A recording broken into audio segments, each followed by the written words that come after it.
Ketika aku sama dia selaras, udah kayak soulmate, bro. Jadi ketika dia perintah, tugasmu ke sana ya, ngambil bukan ngambil, sorry, ngundang teman-temanmu datang kemari lebih banyak. Dan jadi nggak ada kekhawatiran nanti habis, enggak, karena dia ngundang kok. Iya. Ya kan Ngundang, gitu. yang namanya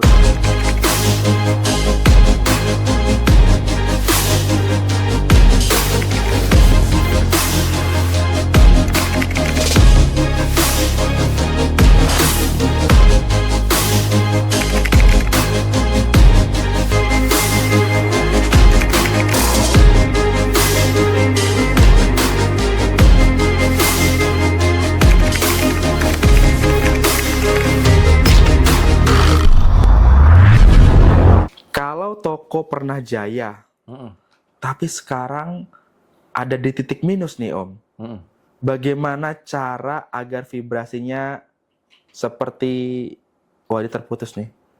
Mungkin bagaimana cara vibrasi biar tokonya kembali jaya lagi? Sebenarnya untuk orang-orang yang pernah berhasil, itu treatmentnya lebih mudah, bro. Oh, malah lebih mudah? Iya. Kenapa? Sudah pernah merasakan di titik itu. Kebayang nggak ngajarin orang untuk kaya, dia belum tahu rasanya kaya. Iya. Tapi ngajarin orang mengembalikan untuk kaya lagi yang dia pernah di titik itu. Dia pernah merasakan gitu ya? Kan lebih gampang. Benar. Ngajarin orang, mengingatkan orang untuk manjat tebing gitu ya, dia sudah pernah memanjat sampai puncak, gampang. Tapi kalau belum, ini nanti kalau gini gimana, gitu gimana. Nah, pengalamanku ketemu dengan orang yang sudah pernah berada di titik yang ideal, yang menurut dia, entah kaya, entah ramai, tokonya atau apa, itu untuk kembali ke situ gampang. Oh gitu ya. Ya, jadi itu namanya teknik mengulang pola sukses. Mengulang pola sukses, catat teman-teman. Jadi pancarkan vibrasi yang sama pada saat ramai itu seperti apa. Pada saat sukses itu seperti apa gitu ya. Oke.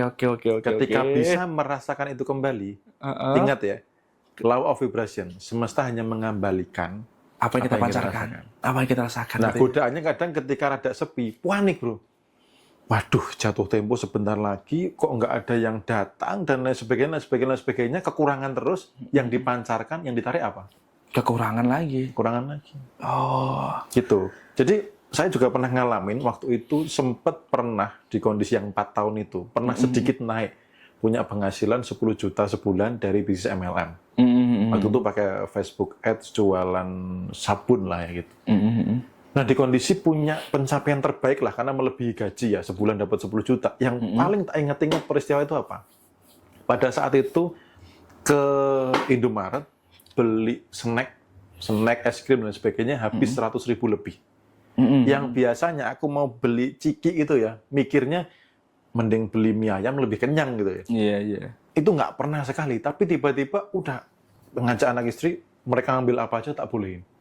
Saat itu saya merasa kayak, aku ini berlimpah, aku ini ada gitu, happy banget gitu. Nah, di saat setelah itu, aku kan sempat down lagi, jatuh lagi. Nah, ketika tahu teknik ini, aku ngerasain ini lagi. Ketika di momen aku tidak terlalu mikirkan uang, uang malah datang banyak. Tapi ketika ngoyo ngejar, yang datang malah dikit. Jadi itu berpola. Makanya yang sudah pernah di titik itu, pancarkan vibrasi yang sama. Maka akan menarik peristiwa yang sama. Iya. Gitu. Jadi kalau dibilang saya juga pernah ngerasain kayak gitu sih Om, Mas. Jadi ketika mau beli sesuatu, itu jadi mikir. Padahal itu gara-garanya gini sih Mas. Gara-garanya kesalahan banyak orang, termasuk saya juga dulu. Itu kesalahannya tuh karena ketika kita mau belanja, mikirin gimana nanti duitnya habis, gimana nanti duitnya dari mana. Sebenarnya seharusnya itu nggak boleh ya. Seharusnya kita pasrahin aja ke alam semesta. Duitnya dari mana itu terserah ya. Kita tinggal terima ya. Itulah logika yang harus kita kendalikan ya Mas Bima ya. Betul, itulah yang namanya belajar kesadaran. Karena memang menjaga kelimpahan itu, titik yang paling krusial adalah ketika mengeluarkan uang.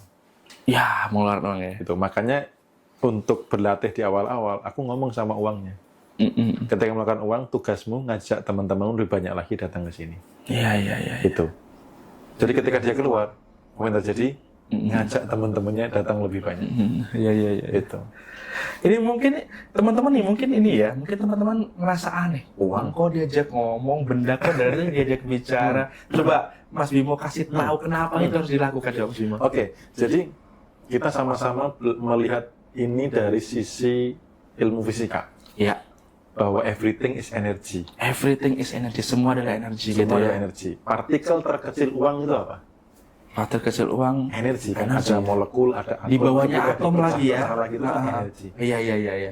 Diri kita ini kalau dipecah, partikel terkecilnya apa? Energi. Energi. Yes. Ya, paham. Nah, lalu hukum energi ini kan bergetar, bergerak. Tidak ada energi itu yang diam. Energi itu bervibrasi. Dia tidak bisa diciptakan, tidak bisa dimusnahkan, hanya berubah bentuk. Ya, benar kan? Pernah belajar itu dulu di SMA. Kemudian apa? Tentang vibrasi. Segala sesuatu yang sefrekuensi akan dipersatukan. Yang tidak sefrekuensi akan dipisahkan. Ngobrol dengan uang ini aku menjaga frekuensinya sama. Bahwa aku sama dia itu udah soulmate gitu loh. Jadi nggak ada kekhawatiran dia itu akan menjauh. Kalau kamu semuanya soulmate, menjauh nggak? Pengennya kan deket-deketan terus. Iya, benar. Jadi ngobrol itu bagian dari caraku untuk menjaga frekuensinya ini tetap sama. Ya. Selaras gitu. Makanya Nikola Tesla apa tuh? Kalau kamu pengen mengetahui rahasia semesta, pelajari tentang energi, vibrasi, dan frekuensi. Energi. Cuman sebatas itu aja. Sebatas itu aja. Iya. Ketika itu clear, ya sudah. Itu. Bahkan ketika contoh, kemarin aku juga lebih mendalami lagi tentang energi. Contoh nih jangan sederhana. Pagi-pagi bangun tidur marah. Belum tentu marah itu punya kita loh. Ya, Bisa jadi ada orang lewat sedang marah, vibrasinya mantar ke kita. nempel gitu ya. Bisa seperti itu ya. Dan ketika itu disadari, misalkan, oh ini bukan punya saya, dilepaskan, sudah selesai. Itu. Nah, ngobrol dengan uang itu cara menjaga kesadaran bahwa everything is energy. Ketika aku sama dia selaras, udah kayak soulmate bro. Jadi ketika diperintah, tugasmu ke sana ya, ngundang teman-temanmu datang kemari lebih banyak. Dan jadi nggak ada kekhawatiran nanti habis, enggak, karena dia ngundang kok. Iya. Ya kan gitu. Yang namanya disuruh soulmate pasti dengan senang hati ya. Seperti itu ya. Ya ini ilmu gila sih. Iya. Ilmu gila. Orang yang tahu bilang gila ini ngapain ngomong sama duit. Tapi kalau teman-teman sadar ya, pernah nggak dengar itu lagunya Sulis tuh, Langit Bumi Bersaksi kan. Nah itu kan nanti semua benda, semua apapun yang diciptakan nanti berbicara nanti di akhir zaman nanti, di akhirat nanti semua akan berbicara. Berarti kalau berbicara berarti sebenarnya benda mati ini hidup loh, bisa merekam kejadian loh. Makanya kalau kita lihat-lihat tempat bersejarah itu auranya kan rasanya beda itu. Karena tempat-tempat kejadian bersejarah itu merekam kejadian-kejadian di masa lalu. Makanya semua ini jangan dianggap sepele ya teman-teman ya. Makanya pertanyaannya, apa yang terjadi ketika melihat uang? Energinya adalah kekurangan.